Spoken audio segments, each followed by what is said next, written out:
일본 방위성이 덴마크와 맺으려던 17조 원짜리 계약서를 그 자리에서 찢어버렸습니다. 단 한 번의 시연으로 일본의 자존심을 처참히 짓밟아버린 한국의 기술력 때문입니다. 콧대 높은 유럽의 장성들을 공포에 떨게 만든 이 무기 하나 때문에 일본은 당초 계약금의 2배가 넘는 36조 원을 들고 울산으로 달려와 무릎을 꿇었습니다. 일본 열도 전체를 경악하게 만든 이 사건 뒤에는 대한민국 비밀 기지에서 흘러나온 기이한 진동음이 있었습니다. 감히 한국 따위가 우리 바이킹의 기술을 앞서간다고? 그저 김치 냉장고나 조립하는 하청기지라며 서슬퍼런 비웃음을 날리던 덴마크. 하지만 지난 20년간 울산의 지하 안반 속에서 숨죽여온 이것의 실체가 드러나자 상황은 180도 뒤집혔습니다. 도대체 한국의 엔지니어들은 컵라면으로 끼니를 때우며 어떤 괴물을 만들어낸 것일까요? 전 세계 방산 카르텔을 단숨에 붕괴시키고 동해의 판도를 뒤바꾼 대한민국 역전의 드라마 바이킹의 오만을 산산조각 낸 그 뜨거운 진실이 지금 바로 공개됩니다. 안녕하세요. 저는 나카무라 히로시입니다. 일본 방위성 해양전략분석본부에서 15년간 근무했고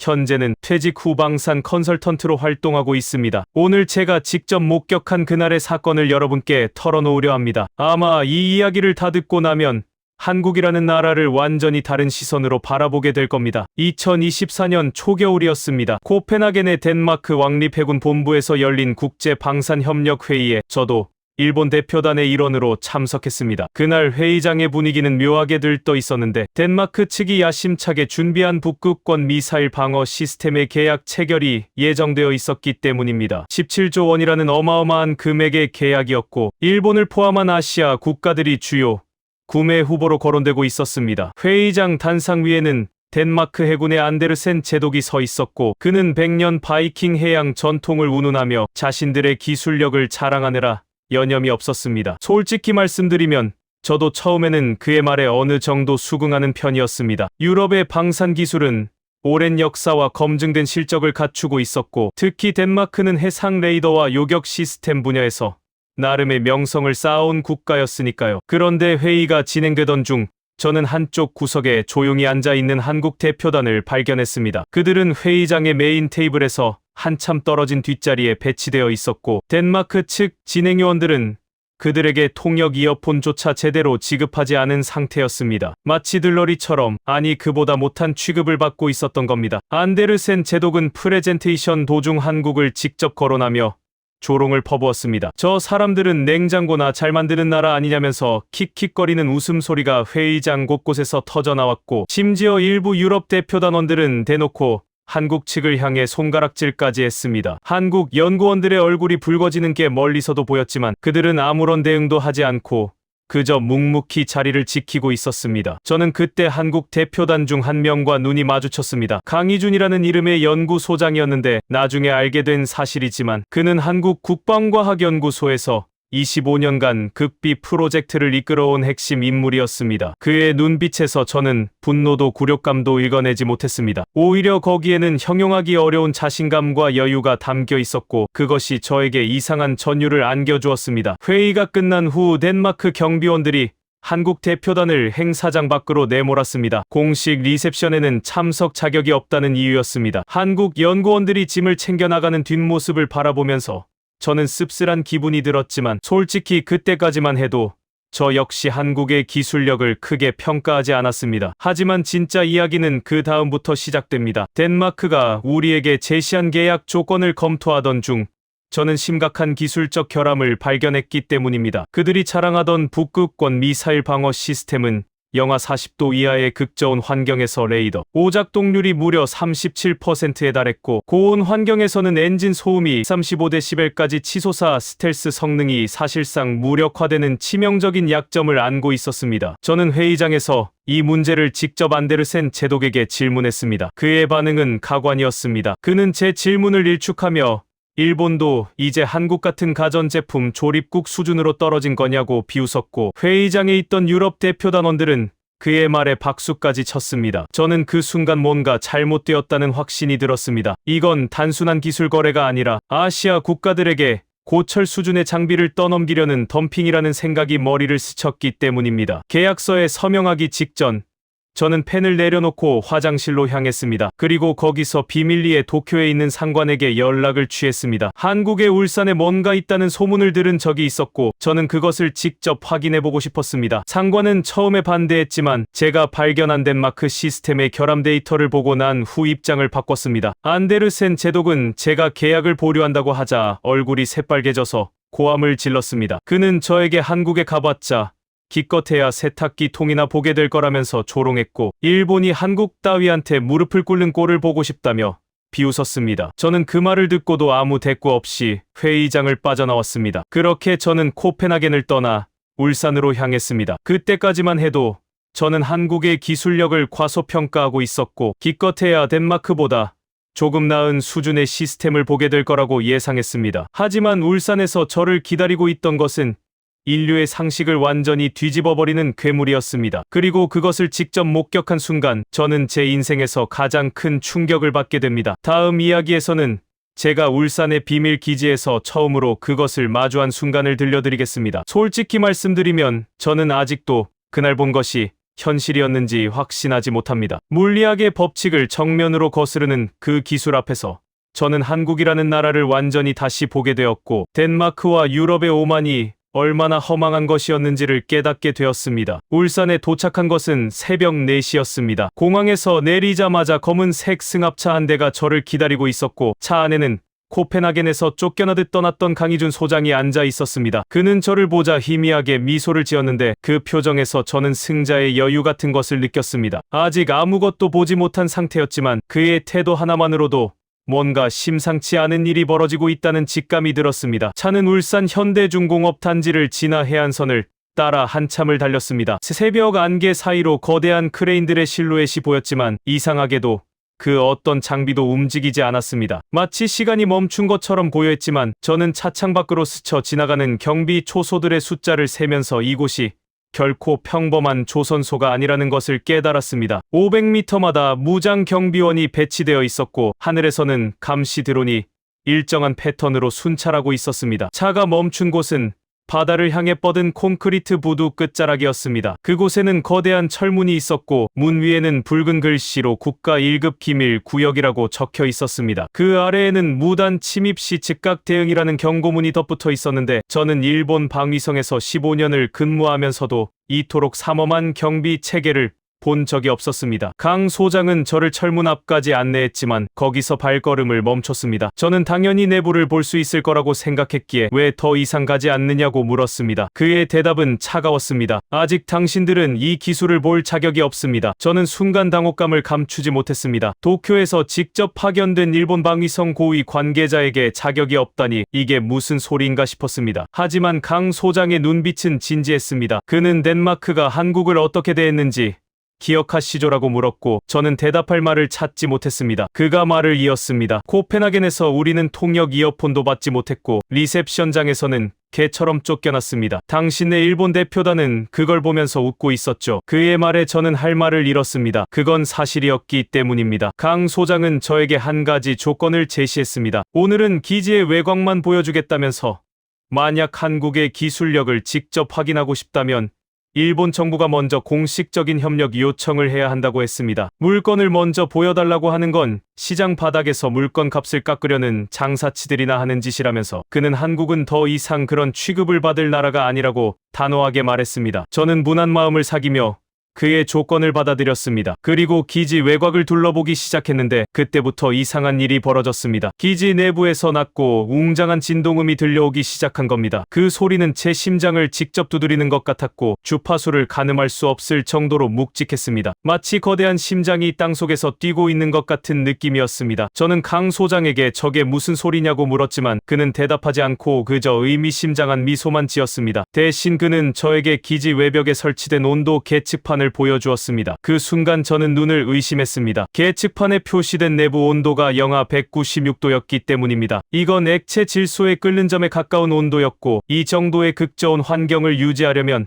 천문학적인 비용과 기술력이 필요했습니다. 저는 왜 이렇게 낮은 온도를 유지하는 거냐고 물었습니다. 강 소장의 대답은 저를 더욱 혼란스럽게 만들었습니다. 그는 우리는 공기를 가르는 게 아닙니다라고 말했고 저는 그게 무슨 뜻이냐고 되물었습니다. 그는 잠시 저를 바라보더니 나지막하게 덧붙였습니다. 우리는 공기를 지웁니다. 저는 그 말의 의미를 전혀 이해하지 못했지만 뭔가 엄청난 것이 이 안에 숨겨져 있다는 확신만은 더욱 강해졌습니다. 한편 저희가 기지 외곽을 둘러보는 동안 기이한 일이 벌어졌습니다. 기지에서 약 2km 떨어진 언덕에서 수상한 움직임이 포착되었다는 보고가 들어왔고 한국 측 경비 요원들이 즉각 출동했습니다. 나중에 알게 된 사실인데 그들은 덴마크에서 파견된 산업 스파이들이었습니다. 안데르센 제독이 저의 움직임을 추적해서 정보원들을 보낸 것이었습니다. 흥미로운 건 그 스파이들이 가져온 고성능 망원경과 전자 장비들이 기지 근처에서 전부 먹통이 되었다는 점이었습니다. 마치 강력한 전자기파가 모든 전자기기를 무력화시킨 것처럼 그들의 카메라와 통신 장비는 완전히 작동을 멈췄습니다. 덴마크 스파이들은 아무런 정보도 얻지 못한 채 한국 경찰에 체포되었고 이 사건은 나중에 국제적인 외교 문제로 비화되었습니다. 저는 그날 밤 울산의 한 호텔에서 잠을 이루지 못했습니다. 기지에서 들려오던 그 묵직한 진동음이 계속 귓가에 맴돌았고 영하 196도라는 숫자가 머릿속을 떠나지 않았습니다. 덴마크의 시스템은 영하 40도에서 37%의 오작동률을 보였는데 한국은 영하 196도의 환경을 안정적으로 유지하고 있었습니다. 이건 단순한 기술 격차가 아니라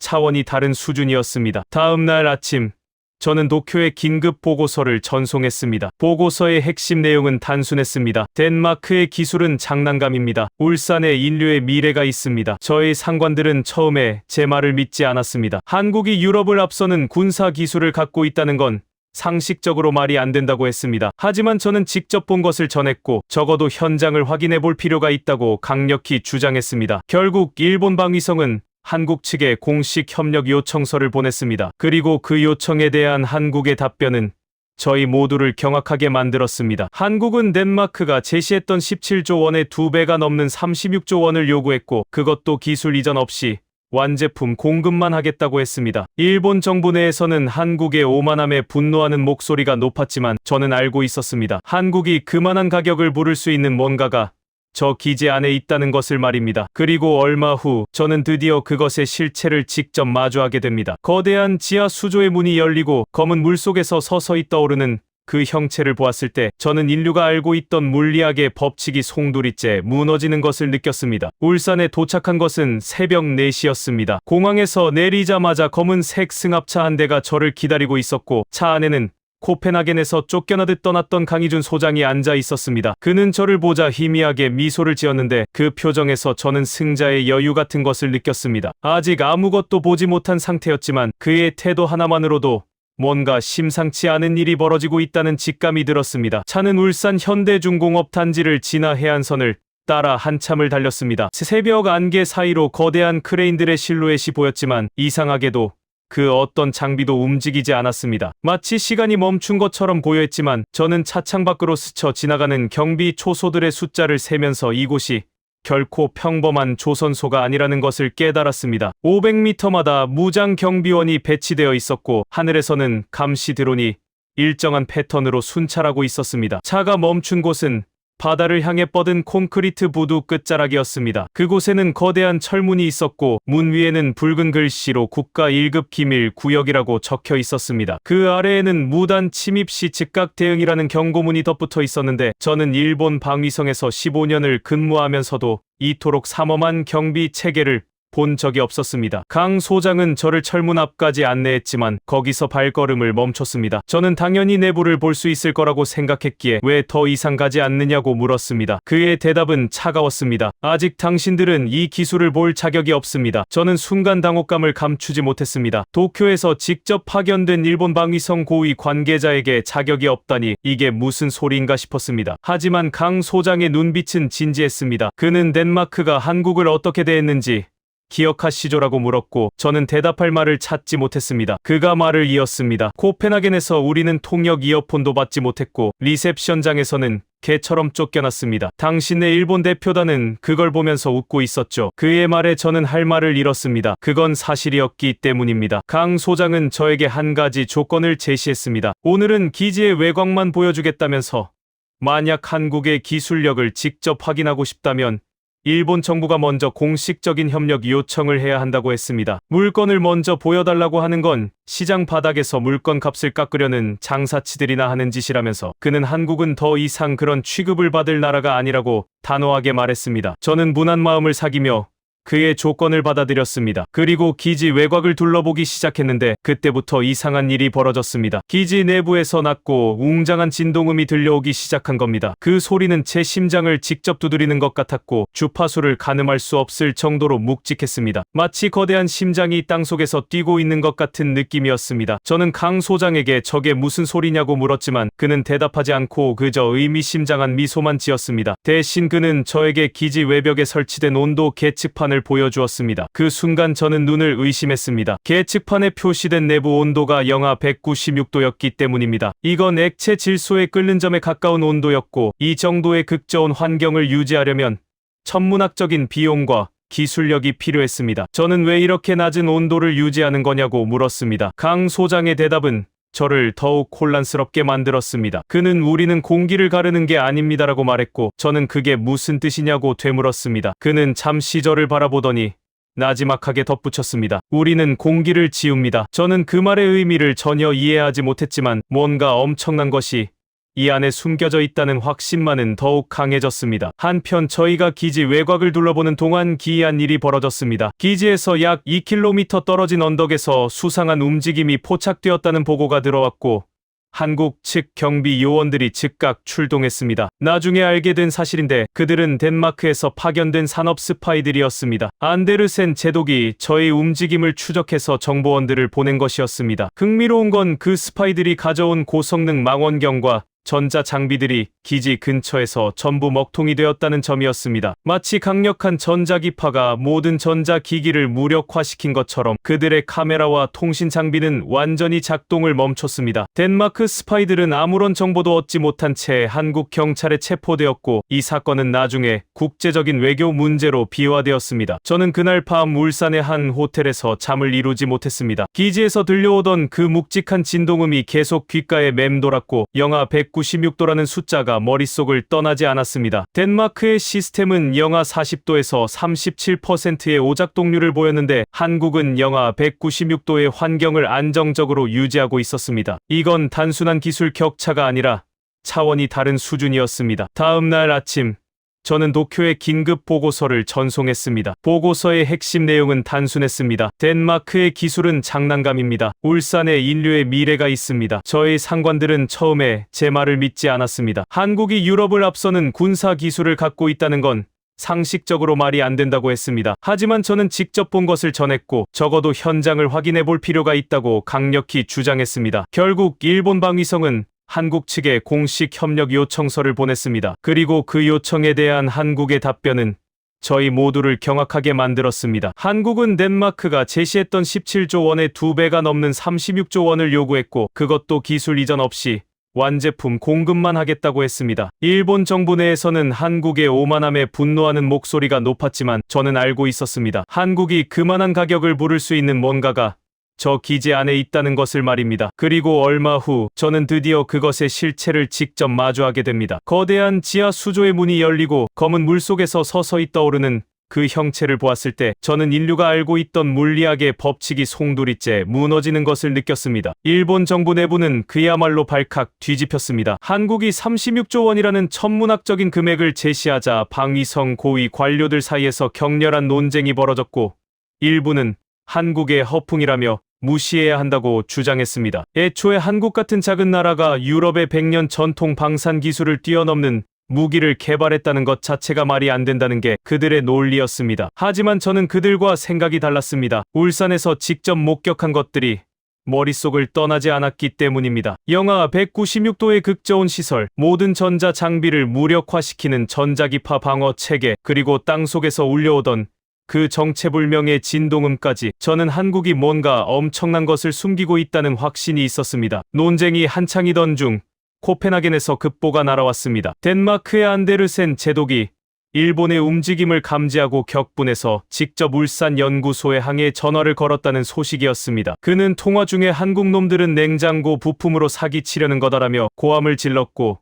일본이 계약을 파기하면 국제 소송을 걸겠다고 위협했다고 합니다. 한국 측은 그의 항의에 아무런 대응도 하지 않고 그냥 전화를 끊어버렸다고 했습니다. 저는 이 소식을 듣고 묘한 통쾌함을 느꼈습니다. 코펜하겐에서 한국 대표단을 취급하던 그 오만한 제독이 이제는 초조해하며 전화기를 붙잡고 있는 모습이 상상되었기 때문입니다. 하지만 동시에 불안감도 밀려왔습니다. 만약 한국의 기술이 진짜라면 일본은 엄청난 기회를 놓치게 되는 것이었고 덴마크의 결함투성이 시스템에 17조 원을 쏟아붓는 어리석은 결정을 내리게 될 수도 있었습니다. 결국 일본 총리가 직접 나섰습니다. 그는 화상회의를 통해 한국의 강희준 소장과 대화를 나눴고 저도 배석자로 그 자리에 참석했습니다. 총리는 36조 원이라는 금액이 너무 과하다며 협상의 여지가 있는지 물었습니다. 강 소장의 대답은 냉정했습니다. 우리가 이 물건을 완성하기 위해 25년을 버텼습니다. 36조로 그 세월을 살 수 있겠습니까? 회의실에 무거운 침묵이 흘렀습니다. 강 소장은 말을 이었습니다. 덴마크가 일본의 17조를 부른 건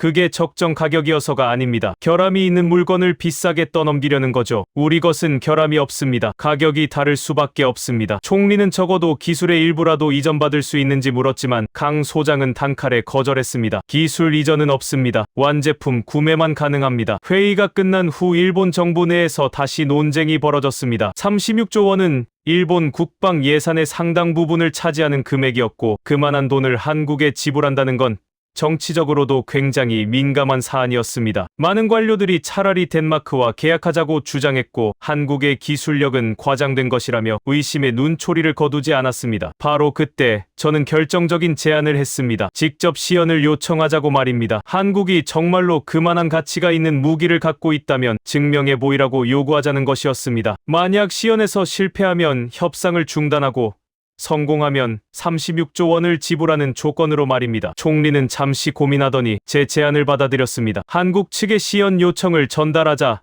예상 밖의 답변이 돌아왔습니다. 강 소장은 시연은 가능하지만 조건이 있다고 했습니다. 첫째, 시연 장소는 동해 공해상이며 일본뿐 아니라 덴마크를 포함한 유럽 국가들도 참관할 수 있도록 공개한다는 것이었습니다. 둘째, 일본과 덴마크는 자국의 최신 레이더 시스템과 요격 함정을 현장에 배치해서 한국 무기의 성능을 직접 측정해야 한다는 조건이었습니다. 저는 이 조건을 듣고 의아했습니다. 보통 군사 기밀은 철저히 숨기는 게 상식인데 한국은 오히려 전 세계에 공개하겠다고 나선 것이었습니다. 마치 자신들의 기술력에 절대적인 확신이 있다는 듯이 말입니다. 덴마크의 안데르센 제독은 이 소식을 듣자마자 최신형 요격함 바이킹호를 동해로 급파했습니다. 그는 한국의 허풍을 직접 까발리겠다며 의기양양했다고 합니다. 시연 당일 동해 한가운데에는 전례 없는 광경이 펼쳐졌습니다. 일본 해상자위대의 이지스함 4척, 덴마크의 바이킹호, 그리고 미국과 영국에서 파견된 정보 수집함까지 모여들었습니다. 하늘에서는 각국의 군사 위성이 해역 전체를 감시하고 있었고 수십 명의 방산 전문가들이 실시간으로 데이터를 분석할 준비를 갖추고 있었습니다. 세계 최강이라 자부하는 이지스 시스템과 유럽 전통의 덴마크 레이더가 동시에 가동되었고 모든 시선이 울산 방향을 향했습니다. 저는 이지스함의 전투정보실에서 그 순간을 지켜보고 있었습니다. 레이더 화면에는 동해의 파도와 수평선만 보였고 한국 측에서는 아무런 신호도 감지되지 않았습니다. 시간이 흐르면서 덴마크 기술진들 사이에서 비웃음이 터져 나왔습니다. 커버라 아무것도 없잖아라며 조소하는 소리가 들려왔고 안데르센 제독은 한국 놈들이 사기를 치려다 들통났다며 의기양양해했습니다. 바로 그 순간이었습니다. 바이킹 호바로 옆 바다에서 갑자기 거대한 물기둥이 솟구쳤습니다. 배 전체가 힘없이 뒤흔들렸고 덴마크 승무원들의 비명 소리가 무전기를 통해 울려 퍼졌습니다. 저는 레이더 화면을 확인했지만 그 어떤 물체도 탐지되지 않았습니다. 분명히 뭔가가 바다를 갈랐는데 레이더에는 그저 파도와 해수면만 표시되고 있었던 겁니다. 이게 어떻게 된 거죠? 제 옆에 있던 이지스함 관제사가 공포에 질린 목소리로 중얼거렸습니다. 그의 손가락이 레이더 모니터를 두드리고 있었지만 화면에는 아무것도 나타나지 않았습니다. 소나 담당자도 같은 상황이었습니다. 수중 음파 탐지기에는 그저 바닷물의 움직임만 감지될 뿐 어떤 인공 물체의 흔적도 찾을 수 없었습니다. 덴마크 함정에서 다급한 무전이 들려왔습니다. 적 발견 불가, 타겟 고정 실패, 미사일 시스템이 응답하지 않습니다. 그들의 최신 요격 시스템은 목표물을 잡지 못해 완전히 마비된 상태였습니다. 100년 전통의 바이킹 기술이 한순간에 무력화된 것이었습니다. 저는 창밖을 바라보았습니다. 육안으로는 분명히 무언가가 수면 아래를 빠르게 이동하는 것이 보였습니다. 하얀 물보라가 일직선으로 뻗어나가고 있었지만 최첨단 레이더와 소나는 그것을 인식하지 못하고 있었습니다. 이건 마치 유령과 같았습니다. 존재하지만 감지할 수 없는 물리학의 상식을 완전히 벗어난 무언가가 동해 바다를 지배하고 있었습니다. 그리고 강 소장의 무전이 들려왔습니다. 이제 진짜 모습을 보여주지. 눈을 크게 뜨고 봐라. 그 말이 끝나자마자 저는 인생에서 가장 충격적인 장면을 목격하게 됩니다. 한국이 25년간 숨겨온 그 괴물의 실체가 드디어 수면 위로 떠오르는 순간 덴마크와 일본의 기술자들은 전엄마를 잃었습니다. 강 소장의 무전이 끝나자마자 동해 수면이 갈라지기 시작했습니다. 처음에는 작은 물거품이 일더니 점점 그 규모가 커졌고 마침내 거대한 물기둥과 함께 검은 형체가 수면 위로 솟구쳐 올랐습니다. 저는 그 순간 숨이 멎는 것 같았습니다. 제가 알고 있던 모든 해양, 무기 체계의 상식이 완전히 무너지는 느낌이었기 때문입니다. 그것은 어뢰도 아니었고 잠수함도 아니었습니다. 길이 약 8m, 직경 300mm 정도로 추정되는 유선형의 비행체였는데 물속에서 솟아오른 것이 하늘로 수직 상승하더니 공중에서 방향을 틀어 다시 바다로 돌입했습니다. 물과 하늘을 자유자재로 오가는 그 움직임은 마치 돌고래가 파도를 타는 것처럼 자연스러웠지만 그 속도는 인간의 상상을 초월하는 수준이었습니다. 이지스함의 속도 측정 장비가 드디어 수치를 잡아냈습니다. 수중 이동 속도 시속 750km. 저는 그 숫자를 보고 계기 오류라고 생각했습니다. 기존의 어뢰는 아무리 빨라도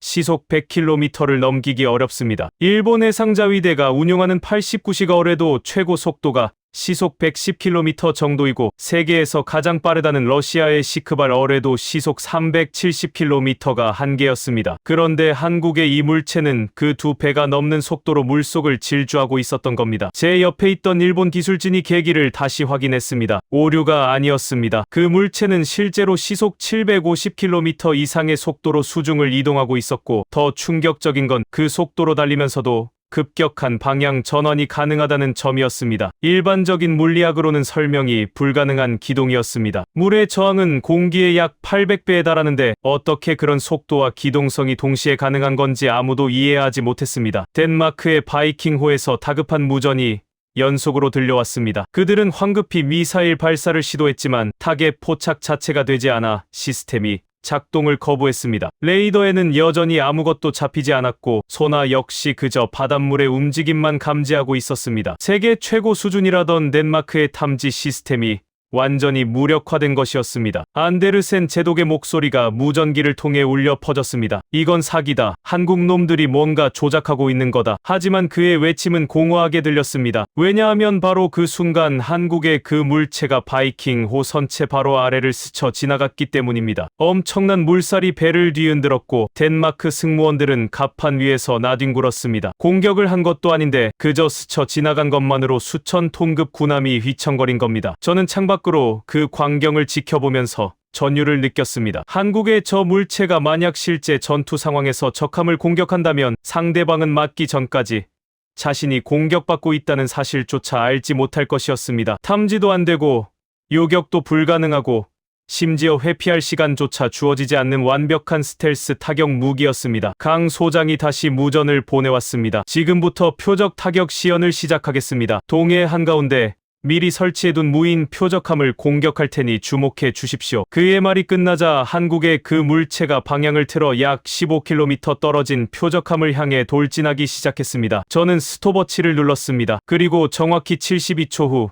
표적함에서 거대한 폭발이 일어났습니다. 15km를 72초 만에 주파했다는 건 평균 속도가 시속 750km 이상이라는 뜻이었습니다. 하지만 더 충격적인 건 명중 정확도였습니다. 나중에 확인된 데이터에 따르면 표적함의 정중앙, 그러니까 함교 바로 아래 선체 중심부에 정확히 명중했습니다. 오차 범위가 50cm 이내였습니다. 시속 750km로 달리면서 50cm 오차로 목표물을 타격한다는 건 인류가 보유한 어떤 수중 무기로도 불가능한 정밀도였습니다. 이지스함 전투정보실에 있던 모든 사람들이 말을 잃었습니다. 미국에서 파견된 정보 장교가 중얼거렸습니다. 이건 어뢰가 아니야. 이건 수중을 나는 미사일이야. 그의 말이 정확했습니다. 한국이 만든 것은 기존의 어뢰 개념을 완전히 뛰어넘는 새로운 무기 체계였습니다. 물속에서 미사일처럼 날아다니는 말 그대로 수중 순항 미사일이었던 겁니다. 강 소장의 설명이 이어졌습니다. 지금 보신 것은 초공동 기술을 적용한 수중 고속 타격체입니다. 어뢰 선두부에서 고압가스를 분사해 동체 전체를 기포로 감싸면 물과의 마찰이 거의 제로에 가까워집니다. 쉽게 말해 물속에 공기 터널을 만들어서 그 안을 비행하는 겁니다. 저는 그 순간 강 소장이 울산 기지에서 했던 말을 떠올렸습니다. 우리는 공기를 가르는 게 아니라 공기를 지운다던 그 말의 의미가 드디어 이해되었습니다. 덴마크 기술진들의 반응은 가관이었습니다. 처음에는 데이터 조작이라며 인정하지 않으려 했지만 자신들의 장비로 직접 측정한 수치 앞에서 더 이상 부정할 수 없었습니다. 안데르센 제독은 화면을 응시하다가 갑자기 뒤로 비틀거리며 쓰러졌습니다. 과호흡 증세였습니다. 100년 바이킹 전통을 자랑하던 그가 한국의 기술 앞에서 문자 그대로 충격으로 쓰러진 것이었습니다. 시연은 아직 끝나지 않았습니다. 강 소장은 두 번째 표적함을 지정했는데 이번에는 더 먼 거리인 47km 떨어진 곳이었습니다. 한국의 타격체는 다시 물속으로 사라졌고 이번에는 정확히 3분 42초 만에 표적함을 격침시켰습니다. 평균 속도 시속 760km, 명중 오차 38cm. 첫 번째 시험보다 더 먼 거리에서 더 정확한 타격을 보여준 것이었습니다. 미국 정보 장교가 본국에 긴급 보고를 전송하는 모습이 보였습니다. 그의 표정은 창백했고 손이 떨리고 있었습니다. 일본 기술진들도 마찬가지였습니다. 우리가 알고 있던 해전의 법칙이 오늘 완전히 바뀌었다는 것을 모두가 느끼고 있었습니다. 탐지 불가, 요격 불가, 회피 불가. 이 세 가지 불가능을 동시에 구현한 무기가 눈앞에서 시연되고 있었던 겁니다. 저는 그날 밤 미지스함 선실에서 잠을 이루지 못했습니다. 머릿속에는 온갖 생각들이 소용돌이치고 있었습니다. 한국이라는 나라가 25년 동안 컵라면을 먹어가며 이런 괴물을 만들어냈다는 사실이 믿기지 않았습니다. 덴마크가 냉장고나 만드는 나라라고 비웃던 그 한국이 실은 세계 해양 무기의 역사를 다시 쓰고 있었던 겁니다. 다음 날 아침 일본 방위성 장관이 직접 울산으로 날아왔습니다. 36조 원이라는 금액이 더 이상 문제가 아니었습니다. 한국의 그 무기를 확보하지 못하면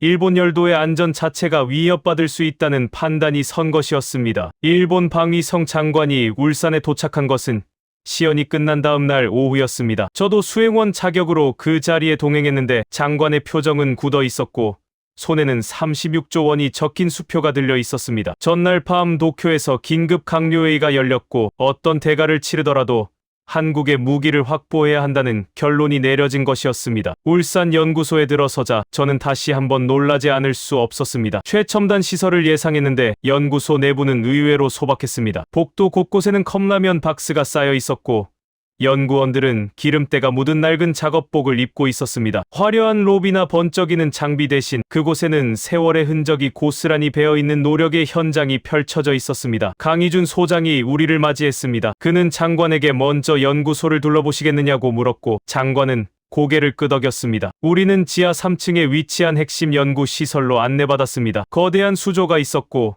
그 안에는 전날 동해에서 목격했던 바로 그 타격체가 물속에 잠겨 있었습니다. 가까이서 보니 그 정교함에 다시 한번 감탄이 나왔습니다. 강 소장이 기술에 대한 상세 설명을 시작했습니다. 이 무기의 정식 명칭은 초공동화 수중운동체입니다. 핵심 원리는 어뢰 선두부의 특수 노즈에서 초고압 가스를 분사해서 동체 전체를 감싸는 공기 터널을 형성하는 겁니다. 물의 밀도는 공기의 약 800배인데 이 공기 터널 안에서는 사실상 공기 중을 비행하는 것과 같은 조건이 만들어집니다. 장관이 물었습니다. 러시아도 비슷한 기술을 가지고 있지 않습니까? 시크발이라는 어뢰가 있는 것으로 알고 있는데요. 강 소장은 고개를 끄덕이며 대답했습니다. 맞습니다. 러시아가 1970년대에 처음 개발했죠. 하지만 시크발에는 치명적인 약점이 세 가지 있습니다. 첫째, 유도 기능이 없어서 직선으로만 이동합니다. 둘째, 로켓 엔진 소음이 커서 스텔스가 불가능합니다. 셋째, 사거리가 고작 15km에 불과합니다. 그는 말을 이었습니다. 우리가 25년간 연구한 건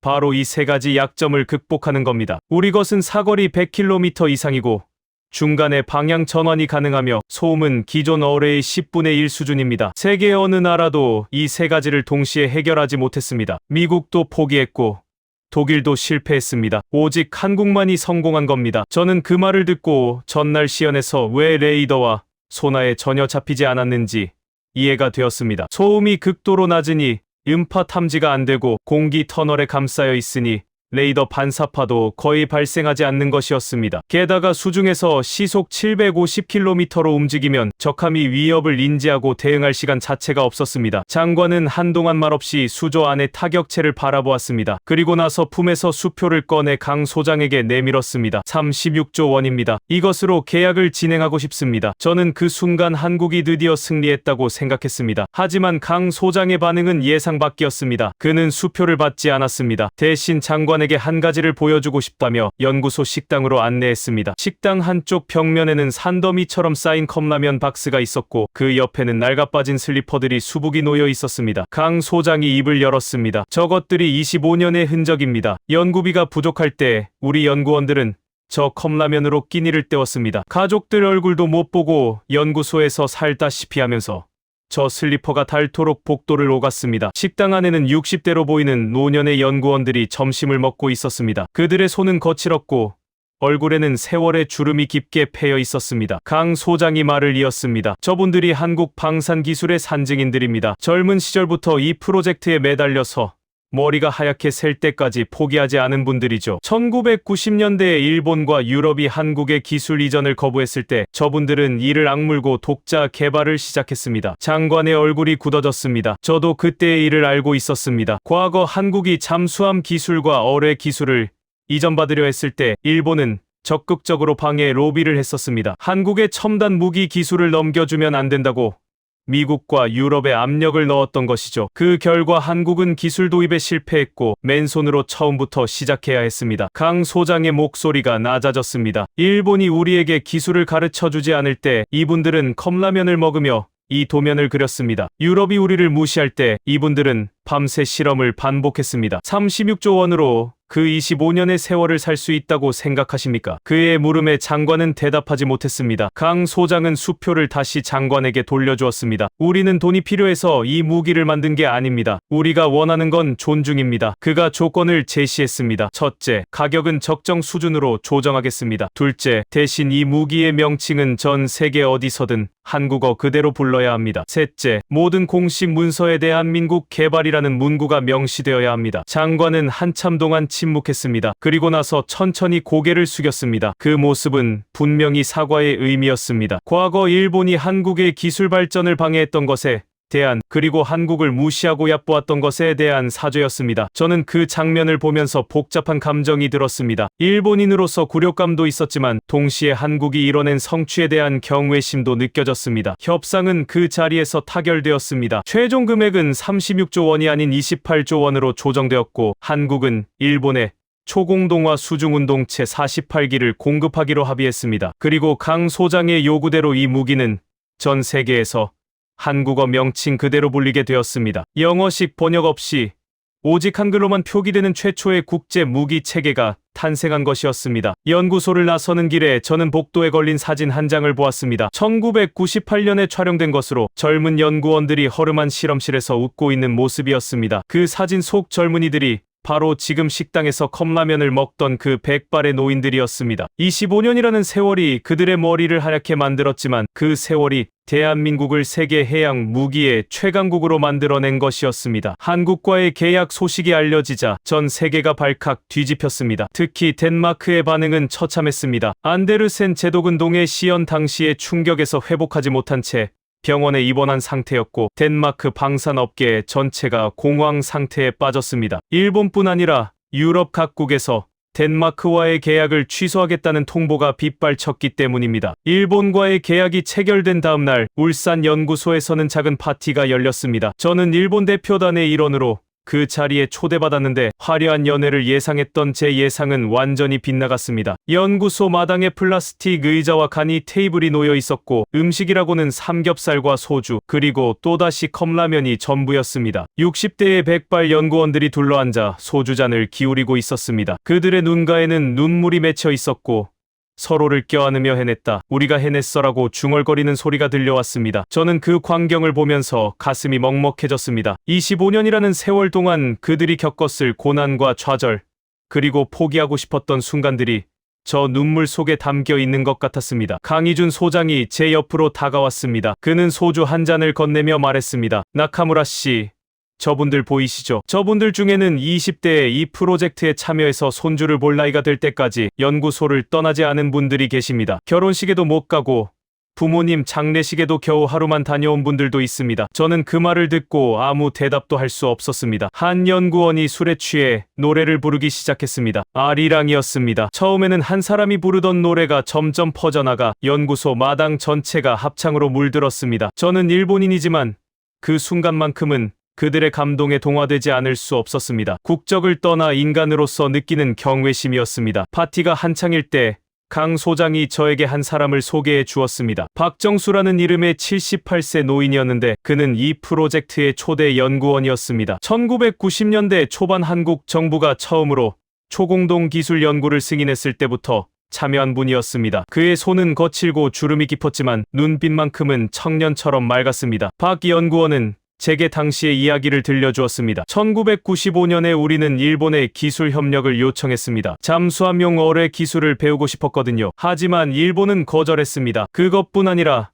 미국과 유럽에도 한국에 기술을 넘기지 말라고 압력을 넣었죠. 그때 우리가 얼마나 막막했는지 아십니까? 저는 고개를 숙일 수밖에 없었습니다. 그 일에 일본 정부가 관여했다는 건 공공연한 비밀이었기 때문입니다. 그가 말을 이었습니다. 그래서 우리는 결심했습니다. 아무도 안 도와주면 우리가 직접 만들자고요. 처음에는 정말 아무것도 없었습니다. 논문 몇 편과 러시아 시크발 어뢰에 공개된 사진 몇 장이 전부였죠. 거기서 시작해서 25년 만에 여기까지 온 겁니다. 그의 눈가에 눈물이 맺혔습니다. 솔직히 중간에 포기하고 싶을 때가 한두 번이 아니었습니다. 예산이 끊길 뻔한 적도 있었고 실험 실패로 팀원이 크게 다친 적도 있었습니다. 하지만 우리는 포기하지 않았습니다. 저는 왜 그토록 포기하지 않았느냐고 물었습니다. 그의 대답은 간단했습니다. 우리 자식들한테 떳떳한 나라를 물려주고 싶었습니다. 아버지 세대가 만든 무기로 나라를 지킬 수 있다는 걸 보여주고 싶었습니다. 기술을 구걸하는 나라가 아니라 기술을 나눠주는 나라로 만들고 싶었습니다. 그 말에 저는 진심으로 감동받았습니다. 한편 파티가 진행되는 동안 전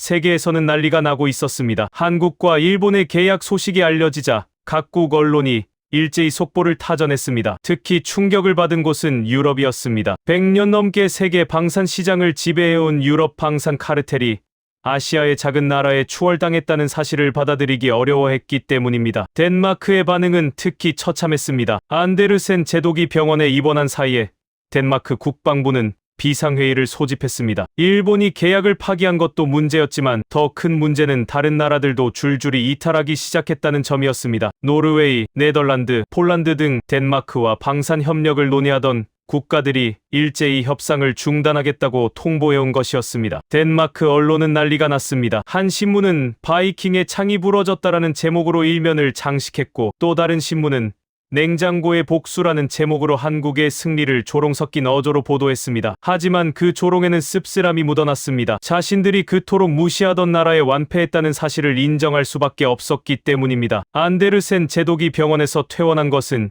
일주일 후였습니다. 그는 퇴원하자마자 기자회견을 열었는데 그 자리에서 충격적인 발언을 했습니다. 한국의 기술은 사기가 아니었습니다. 우리가 틀렸습니다. 100년 바이킹 전통이 어쩌고 하던 그 오만한 제독이 공식적으로 패배를 인정한 것이었습니다. 그는 말을 이었습니다. 우리는 한국을 과소평가했습니다. 그 대가를 지금 치르고 있습니다. 제독의 사과에도 불구하고 덴마크 방산업계의 위기는 갈수록 심화되었습니다. 안데르센 제독이 자랑하던 북극권 미사일 방어 시스템은 한국의 초공동화 수중운동체와 비교 자체가 불가능했습니다. 덴마크 시스템의 요격 반응 시간은 8.5초였는데 한국의 타격체는 그 시간 동안 무려 1.7km를 이동할 수 있었습니다. 요격 자체가 물리적으로 불가능하다는 뜻이었습니다. 각국의 군사 전문가들이 앞다투어 분석 보고서를 내놓았습니다. 그 내용은 한결같았습니다. 한국의 초공동화 수중운동 체는 현존하는 모든 해상 방어 체계를 무력화시킬 수 있는 게임 체인저급 무기다. 이 무기 앞에서 기존의 해전 교리는 완전히 재작성되어야 한다. 미국 해군 분석관의 보고서에는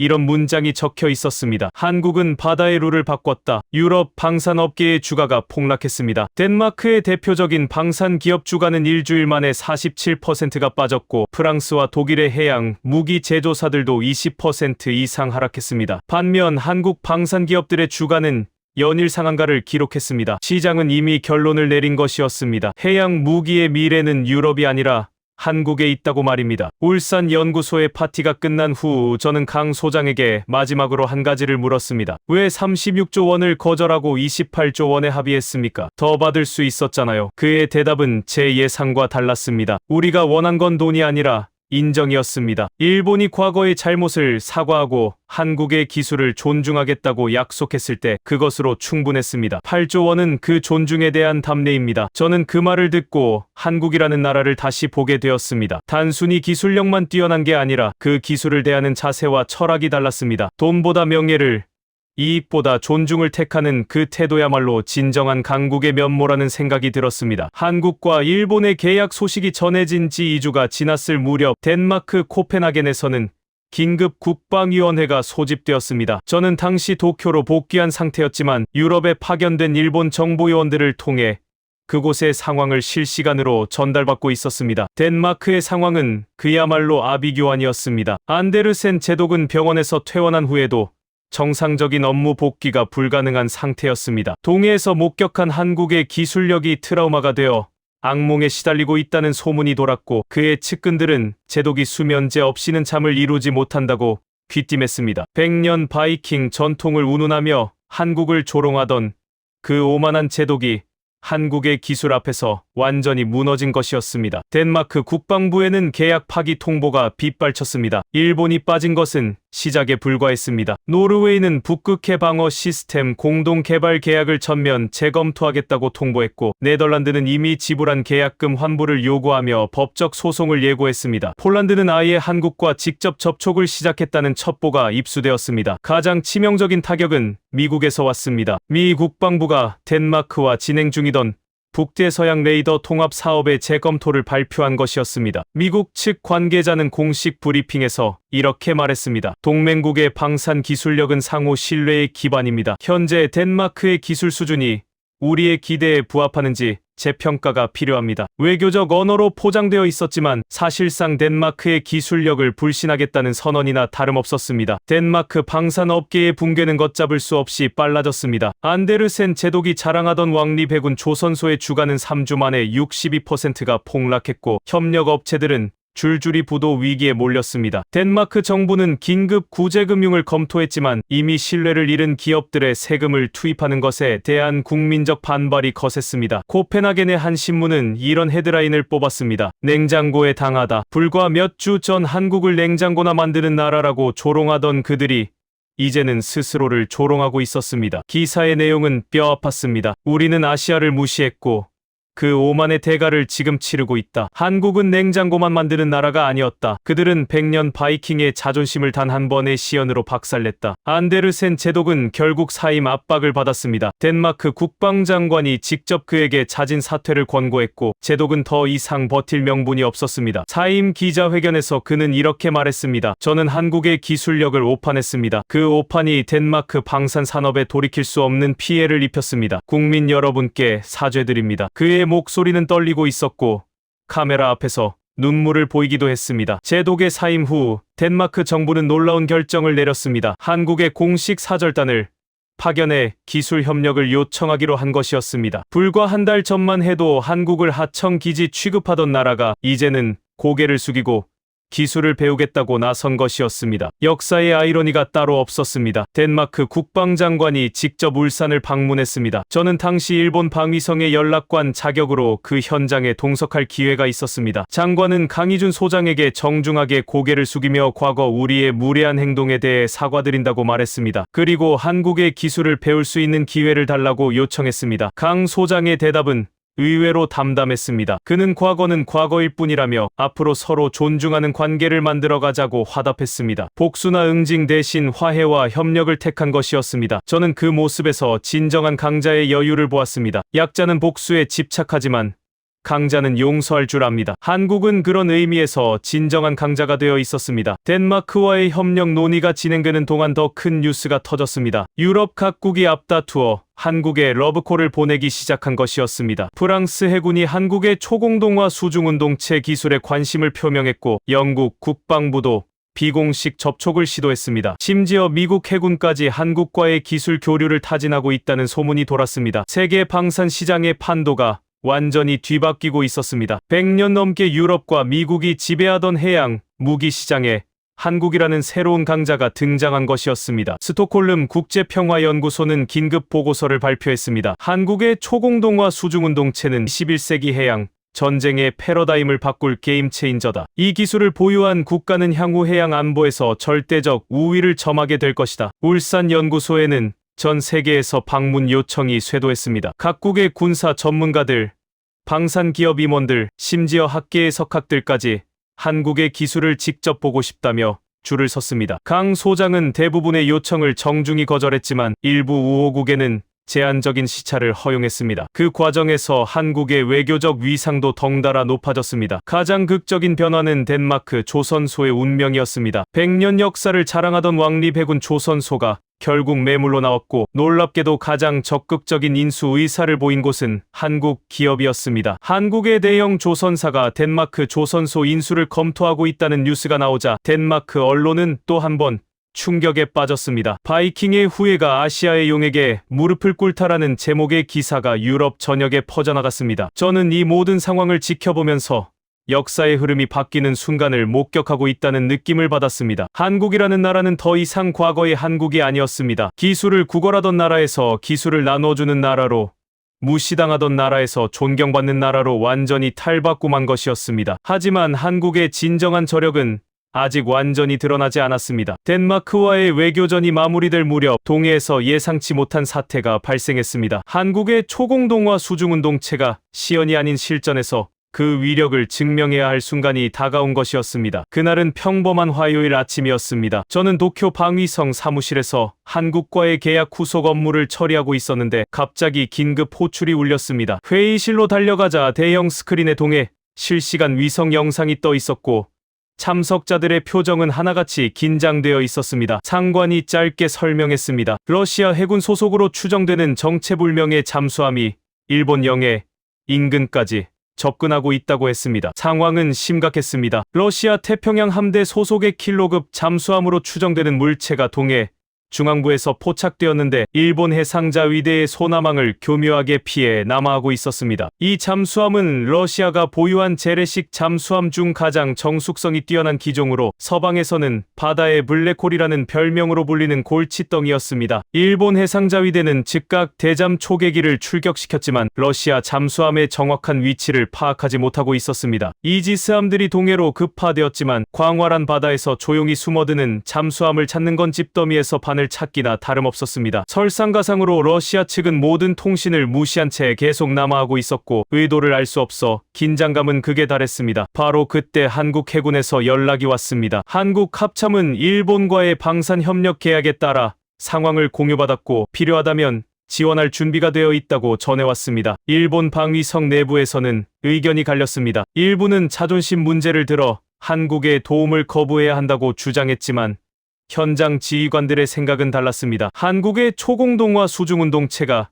실전에서 어떤 성능을 보이는지 직접 확인할 기회이기도 했기 때문입니다. 결국 일본 정부는 한국의 공식 지원을 요청했습니다. 그로부터 정확히 47분 후 울산 기지에서 출격 신호가 발신되었습니다. 한국 해군의 손원 1급 잠수함이 초공동화 수중운동체 2기를 탑재한 채 동해로 향했습니다. 저는 도쿄의 지휘소에서 실시간으로 상황을 지켜보고 있었는데 심장이 터질 것 같은 긴장감이 밀려왔습니다. 지연이 아닌 실전이었기 때문입니다. 한국 잠수함이 작전 해역에 도착한 것은 출격 3시간 후였습니다. 러시아 잠수함은 여전히 소나에 잡히지 않는 상태였고 일본 초계기들은 허공을 맴돌고 있었습니다. 하지만 한국 측의 반응은 달랐습니다. 강희준 소장이 직접 작전을 지휘하고 있었는데 그는 무전을 통해 담담하게 말했습니다. 표적 포착 완료. 현재 심도 180m.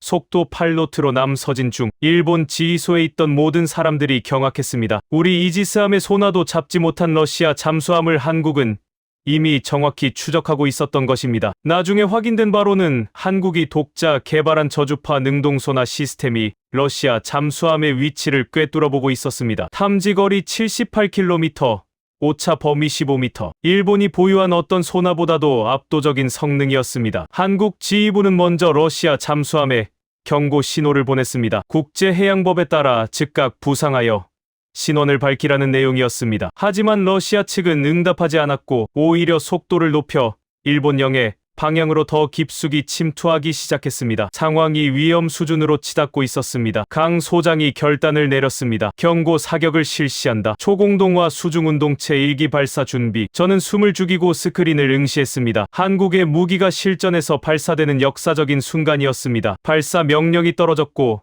한국 잠수함에서 타격체가 사출되었습니다. 위성 영상과 소나 데이터가 실시간으로 전송되었습니다. 초공동화 수중운동체는 발사 직후 수면으로 상승했다가 다시 잠수하며 목표물을 향해 돌진했습니다. 속도계가 순식간에 올라갔습니다. 시속 200, 400, 600 그리고 마침내 시속 780km에 도달했습니다. 러시아 잠수함까지의 거리는 약 23km였는데 불과 106초 만에 그 거리를 주파했습니다. 타격체는 러시아 잠수함을 직접 공격하지 않았습니다. 경고 사격이었기 때문입니다. 대신 잠수함 선체에서 불과 12m 떨어진 지점을 스쳐 지나갔습니다. 시속 780km의 물체가 바로 옆을 지나가면서 발생한 충격파는 상상을 초월했습니다. 러시아 잠수함 전체가 격렬하게 흔들렸고 내부에서는 아수라장이 벌어졌을 것이 분명했습니다. 그 직후 러시아 잠수함에서 긴급 부상 신호가 포착되었습니다. 그들은 더 이상 버틸 수 없었던 것입니다. 수면 위로 떠오른 러시아 잠수함은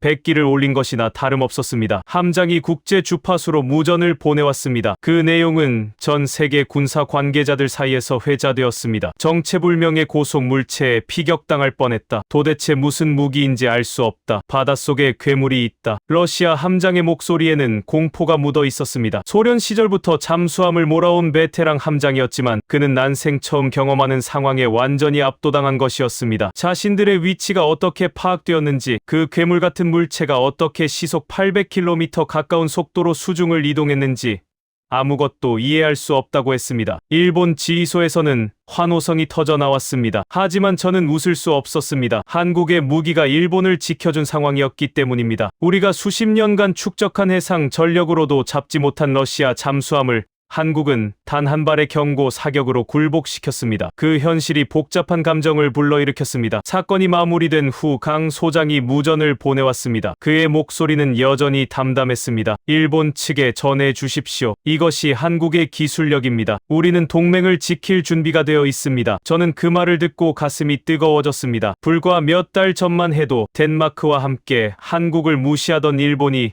이제는 한국의 보호 아래 있게 된 것이었습니다. 이 사건은 철저히 비밀에 붙여졌지만 군사 정보 채널을 통해 각국에 전파되었습니다. 러시아 해군은 공식적으로 훈련 중 항로 이탈이라고 해명했지만 누구도 그 말을 믿지 않았습니다. 중요한 건 한국의 초공동화 수중운동체가 실전에서 완벽하게 작동했다는 사실이었습니다. 지연이 아닌 실제 위협 상황에서 그 성능이 증명된 것이었습니다. 미국 해군 정보국은 이 사건을 분석한 극비 보고서를 작성했습니다. 보고서의 결론은 충격적이었습니다. 한국의 수중 타격 능력은 현재 세계 최고 수준이다. 이 무기 체계가 확산될 경우 기존 해양 전력의 균형이 완전히 재편될 것이다. 미 태평양 함대 사령관은 이 보고서를 읽고 즉시 한국과의 군사 기술 협력 확대를 건의했다고 합니다. 저는 이 모든 과정을 지켜보면서 한국이라는 나라의 저력에 다시 한번 감탄했습니다. 25년 전 컵라면을 먹으며 도면을 그리던 그 연구원들이 만들어낸 무기가 동해의 판도를 바꿔놓은 것이었습니다. 기술을 구걸하던 나라가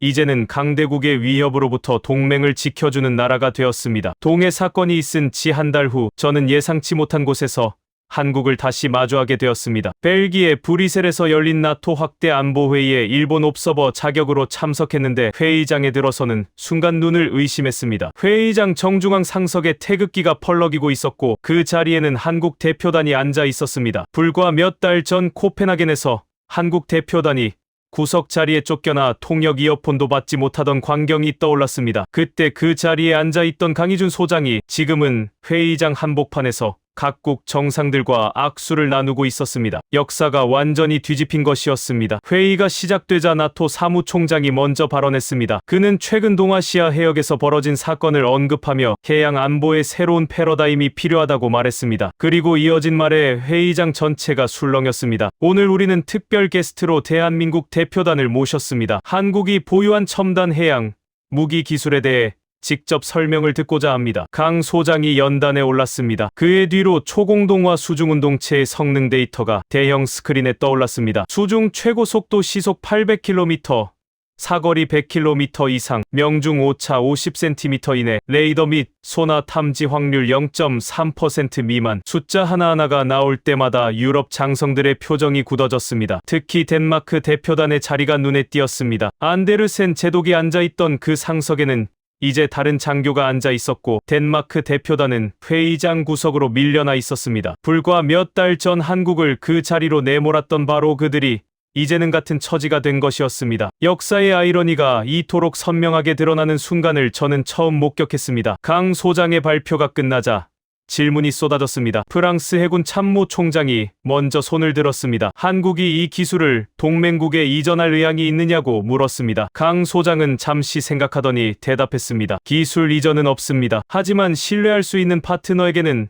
완제품을 공급할 용의가 있습니다. 회의장이 다시 술렁였습니다. 유럽이 한국의 기술을 구걸하는 상황이 현실이 된 것이었습니다. 영국 국방장관이 질문했습니다. 한국이 생각하는 신뢰할 수 있는 파트너의 조건이 무엇이냐고요? 강 소장의 대답은 간결했습니다. 과거에 한국을 어떻게 대했는지가 아니라 앞으로 한국을 어떻게 대할 것인지가 중요합니다. 상호 존중을 기반으로 한 협력 관계를 원합니다. 그 말에 덴마크 대표단 쪽에서 움찔하는 기색이 보였습니다. 회의 중간 휴식 시간에 놀라운 일이 벌어졌습니다. 미국 국방장관이 직접 강 소장에게 다가와 악수를 청한 것입니다. 두 사람은 한참 동안 대화를 나눴는데 나중에 알려진 바로는 미국이 한국과의 해양 무기 공동 개발을 제안했다고 합니다. 세계 최강의 군사력을 자랑하는 미국이 한국에 손을 내민 것이었습니다. 회의가 재개되자 나토 사무총장이 중대 발표를 했습니다. 나토는 대한민국을 핵심 파트너 국가로 지정하고 북극 및 태평양 안보 협력 체제에 한국을 포함시키기로 했다고요. 회의장에 우레와 같은 박수가 터져 나왔습니다. 한국이 사실상 나토의 아시아 협력 핵심 국가로 인정받는 역사적인 순간이었습니다. 공식 문서의 서명이 이루어졌습니다. 북극 및 태평양 안보 주권국이라는 문구 옆에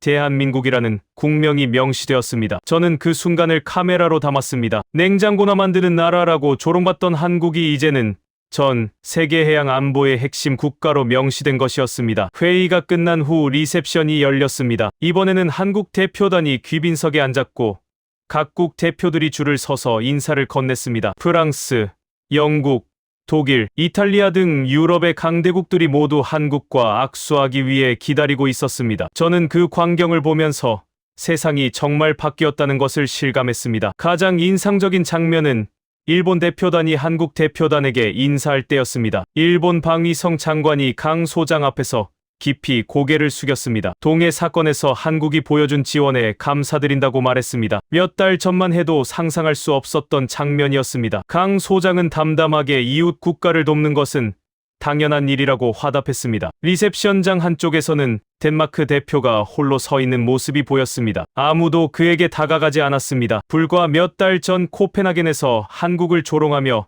박수를 받던 그들이 이제는 완전히 고립된 것이었습니다. 오만의 대가가 이토록 처참할 수 있다는 것을 보여주는 장면이었습니다. 회의장 밖에서는 더 큰 변화가 일어나고 있었습니다. 전 세계 언론이 이 소식을 대서특필했습니다. 바이킹의 시대가 가고 거북선의 시대가 왔다. 아시아의 용이 대서양을 건너다. 한국이 세계 해양 안보의 게임 체인저로 부상. 헤드라인 하나하나가 한국의 승리를 선언하고 있었습니다. 가장 큰 반향을 일으킨 것은 회의장 밖에서 촬영된 한 장의 사진이었습니다. 브뤼셀 나토 본부 앞 개양대의 태극기가 나토기와 나란히 펄럭이는 사진이었습니다. 그것도 나토기보다 더 높은 위치에서요. 공식적인 의전 절차에 따른 것이었지만 그 상징성은 엄청났습니다. 한국이 더 이상 주변부 국가가 아니라 세계 안보의 중심에 섰다는 것을 보여주는 이미지였습니다. 저는 회의가 끝난 후 강 소장과 잠시 대화를 나눌 기회가 있었습니다. 그에게 기분이 어떠냐고 물었습니다. 그의 대답은 의외로 담담했습니다. 기쁘지만 겸손해야 할 때입니다. 우리가 여기까지 온 건 25년간 묵묵히 연구한 선배들 덕분입니다. 이 자리는 그분들의 것입니다. 저는 그 말에 다시 한번 감동받았습니다. 승리의 순간에도 겸손을 잃지 않는 그의 태도가 한국이라는 나라에 보여주는 것 같았습니다. 브뤼셀을 떠나는 비행기 안에서 저는 창밖을 바라보며 생각에 잠겼습니다. 한국이라는 나라는 정말 대단했습니다. 기술력만 뛰어난 게 아니라 그 기술을 대하는 자세,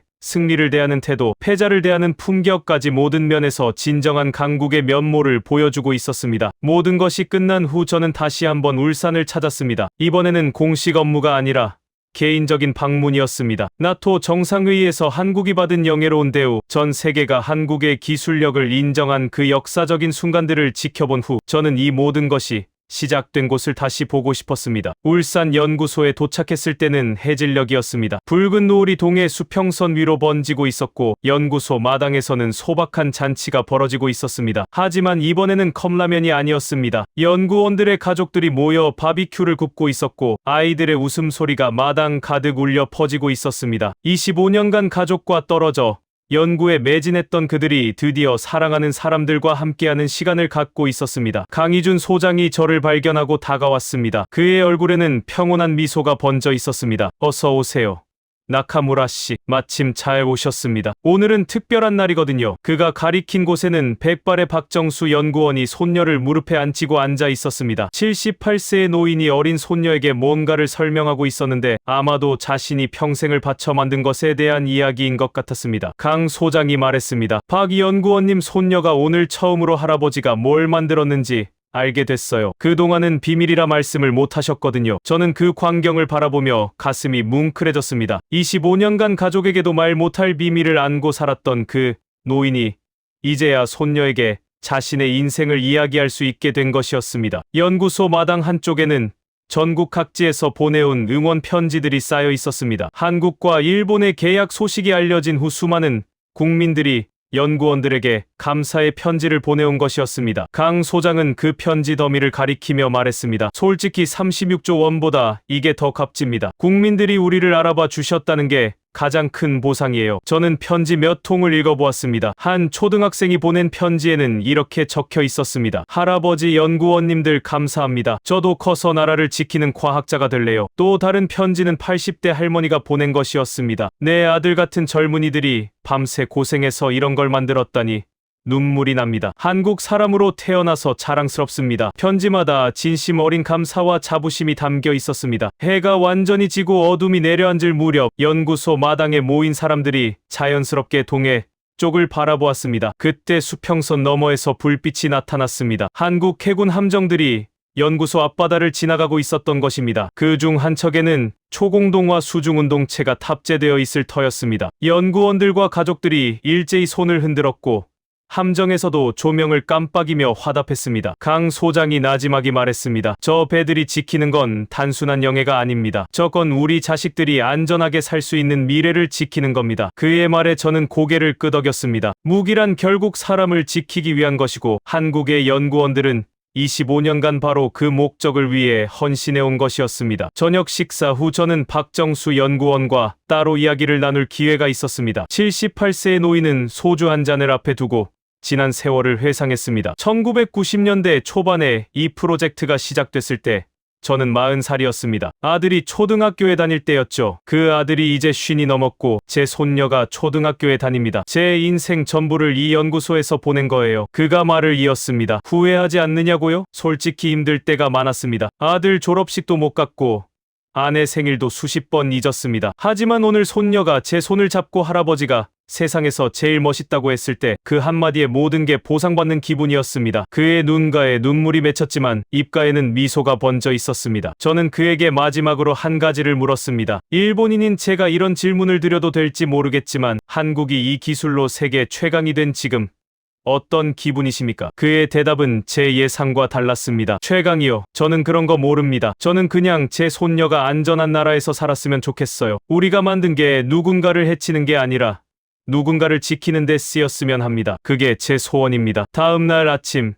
저는 울산을 떠나기 전에 연구소 정문에 섰습니다. 철문 위에는 여전히 국가 1급 기밀 구역이라는 표지판이 붙어 있었지만 이제 그 안에 무엇이 있는지 전 세계가 알고 있었습니다. 한국의 기술력, 한국인의 끈기, 그리고 25년간 포기하지 않은 연구원들의 집념이 만들어낸 기적이 그 안에 있었습니다. 공항으로 가는 길에 저는 차창 밖으로 울산의 풍경을 바라보았습니다. 거대한 조선소의 크레인들, 쉴 새 없이 돌아가는 공장들, 그리고 바다를 향해 뻗어 있는 부두들. 한국은 이 모든 것을 맨손으로 일궈낸 나라였습니다. 전쟁의 폐허에서 시작해 반세기 만에 세계 최고의 기술 강국이 된 나라. 저는 그 저력에 다시 한번 경의를 표했습니다. 도쿄로 돌아온 후 저는 퇴직을 결심했습니다. 방위성에서 15년간 일하면서 많은 것을 보고 배웠지만 울산에서의 경험은 제 인생관 자체를 바꿔놓았습니다. 기술이란 단순한 숫자나 스펙이 아니라 그것을 만드는 사람들의 땀과 눈물이라는 것을 깨달았습니다. 저는 이제 그 이야기를 기록하고 전하는 일을 하고 싶었습니다. 이 이야기를 들려드리는 지금 한국의 초공동화 수중운동체는 이미 여러 나라에 수출이 확정된 상태입니다. 일본은 48기를 도입했고 폴란드와 노르웨이도 구매 협상을 진행 중입니다. 덴마크마저 한국 기술의 라이선스 생산을 타진하고 있다는 소식이 들려옵니다. 냉장고나 만드는 나라라고 비웃던 그들이 이제는 한국의 기술을 배우려 줄을 서고 있는 것입니다. 마지막으로 저는 강희준 소장이 나토 정상회의에서 했던 말을 전하고 싶습니다. 기술에는 국경이 없지만 기술을 만드는 사람에게는 조국이 있습니다. 우리는 대한민국의 연구원입니다. 우리가 만든 것은 무기가 아니라 자식들에게 물려줄 당당한 나라입니다. 그 말에 회의장 전체가 기립박수를 보냈고 저 역시 자리에서 일어나 손뼉을 쳤습니다. 이것이 제가 직접 목격한 한국 역전의 드라마입니다. 바이킹의 오만을 꺾고 세계 방산 시장의 판도를 바꾸고 동해의 평화를 지켜낸 대한민국. 컵라면을 먹으며 25년을 버틴 연구원들의 눈물이 만들어낸 기적. 저는 일본인이지만 그 기적 앞에서는 진심으로 경의를 표합니다. 울산 앞바다의 노을은 오늘도 붉게 물들고 있을 것입니다. 그리고 그 바다 아래에는 세계 그 누구도 넘볼 수 없는 한국의 기술이 조용히 대한민국을 지키고 있을 것입니다. 이것이 바로 한국입니다. 무시당해도 포기하지 않고 조롱당해도 굴하지 않으며 결국에는 세상을 놀라게 하는 나라. 대한민국의 이야기는 이제 시작입니다.